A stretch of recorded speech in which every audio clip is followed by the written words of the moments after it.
In my last video, I gave Jason Light his credit for setting the Bucs up for a great draft. If you didn't see that video, it's up in the link below. But in this video, I'm going to give him a grade on how he did this past weekend for the NFL draft and what holes the Bucs still need to fill going forward. And we're starting right now.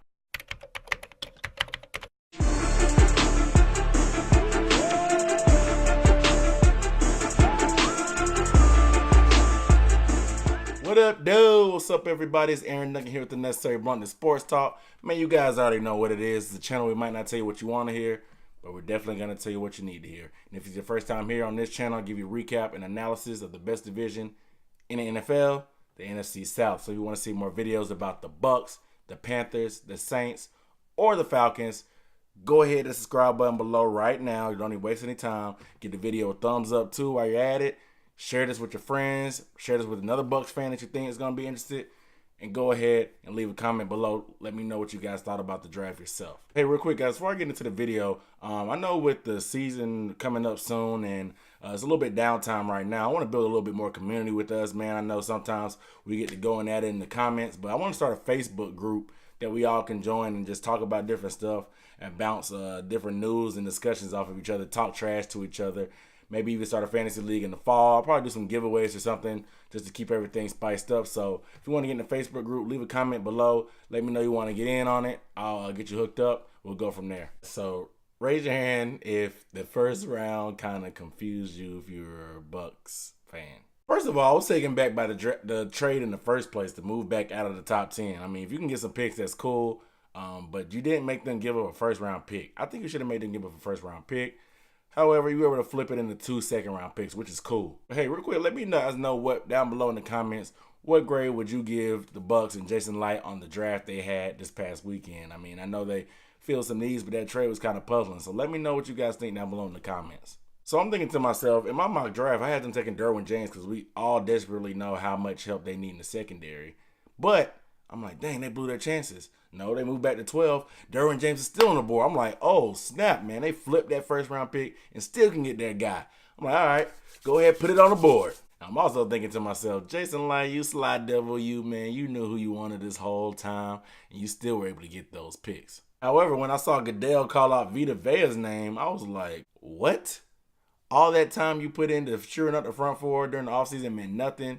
You still wanted to draft the D lineman when Derwin James is right there for the picking? So it's hard for me to get mad at picking the best interior D lineman in the draft because, I mean, he's the best interior D lineman in the draft. You were last in sacks last year. This guy can get penetration and he's huge. Unfortunately, not all Bucs fans agree with the way I feel.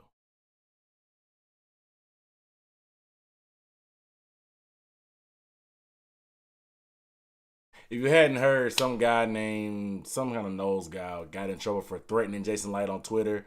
But you probably couldn't see that picture because it was a GIF, and the tweet has been deleted. But that was a screenshot of a murder scene for some movie. The guy said he was going to pull up on Jason Light or something like that. And then he's getting investigated. He was talking all that Twitter finger stuff, talking trash, until he got investigated. And that's how a lot of people are. They're tough guys on the internet. Keyboard gangsters is what I like to call them. Keyboard gangsters. But it is what it is. I'm not terribly mad. It's good to round out that front four. You got a fearsome front. This guy, like I said, Vita Vea can get some penetration, and he's huge, man. He's going to be a handful. 6'4", 357, dude. Like, that is a lot of person to try to move around, and he's going to be right beside Gerald McCoy, and it's going to be pretty inside. But round 2, getting Ronald Jones the second. I don't know why he goes by the second. Why don't he just go by Ronald Jones Jr.? But anyway, getting Ronald Jones the second. This guy is like the reincarnation of Jamal Charles. I like the way he runs, like not just because he's 25 and he has a little bit of dreads, but this dude, he's kind of light. I get it, he's light, but he runs tough. He's fast as all get out. He can turn the quarter. He's a big play waiting to happen. If you look, just watch some of his highlights and watch some of Jamal Charles' highlights in the open field. They're hard to take down. They're sneaky hard to take down because he looks kind of small, but he breaks tackles in the open field. They've been begging for a running game. The running game is kind of what put Jameis in a bad position last year, having to throw so much because they couldn't get anything consistent on the ground. They let Doug Martin go. We knew they were going to running back. We just didn't know for sure when.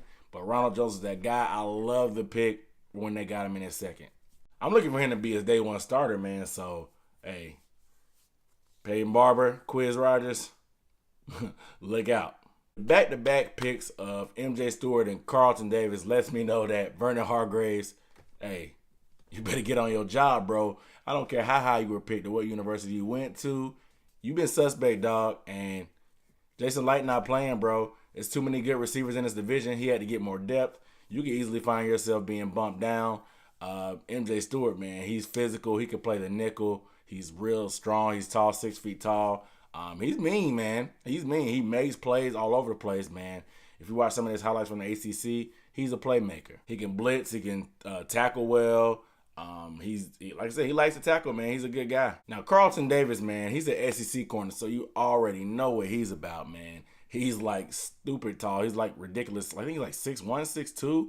He has ridiculous length. He's a great size corner.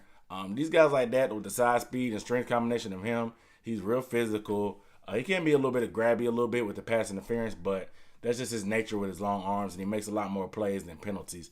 So I like him, man. He's a little bit different than some of the guys they already have in the secondary with smaller Grimes and a smaller Vernon Hargreaves. So Carlton Davis will be a good guy to match up against some of the taller receivers like Michael Thomas and Devin Funchess and Julio in the division. So I like Carlton Davis. But just to get into some of the late picks, they always can need offensive line help. They picked up Alex Kappa, the Division II guy. It looks like he was a tackle on that level, of course, but he's gonna probably kick inside the guard. I know we got Alex Jensen this offseason, so it'll be good to see him kick inside the guard, maybe get a chance to even start, because you got to protect your investment in quarterback with Jameis Winston. We already signed a 5th-year option on him. Got to get some guys in front of him, man. And I've seen the pattern now is you can find guards late in the draft and not even being drafted at all, and they can become real solid, good players. And look at Ali Marper in his short time here in Tampa Bay, man. He's getting kicked to guard this year, so he's one of the best O-linemen that's been there, and he was Division II also. So another example is just Carolina, Andrew Norwell. He was undrafted, and they couldn't even afford to sign him this past offseason. He's now in Jacksonville, got a fat check. He was undrafted, like I said. If you got some coaching and you can develop these guys that are raw, you can make some plays, because these guys, they're coming out of college. Everybody's running the zone. Nobody knows how to do anything anymore because everything's triple option and zone and spread. So these linemen don't know how to block. You got to have coaching that can put everything together for them. But hey, the Bucs, they had a very great draft. Like I said, the experts have given them a lot of high praises. I gave them a B+. Everything was pretty good. That trade kind of threw me off. Having 2 chances at Derwin James and not addressing it early to have an immediate playmaker in the middle of the field, it's kind of puzzling to me. But I can't knock off for getting the best interior lineman in the draft. Vita Vea is going to be a good staple there for a while. He's a good size. So you guys let me know what grade you would give them down below in the comments. Without further ado, I'll see you next time.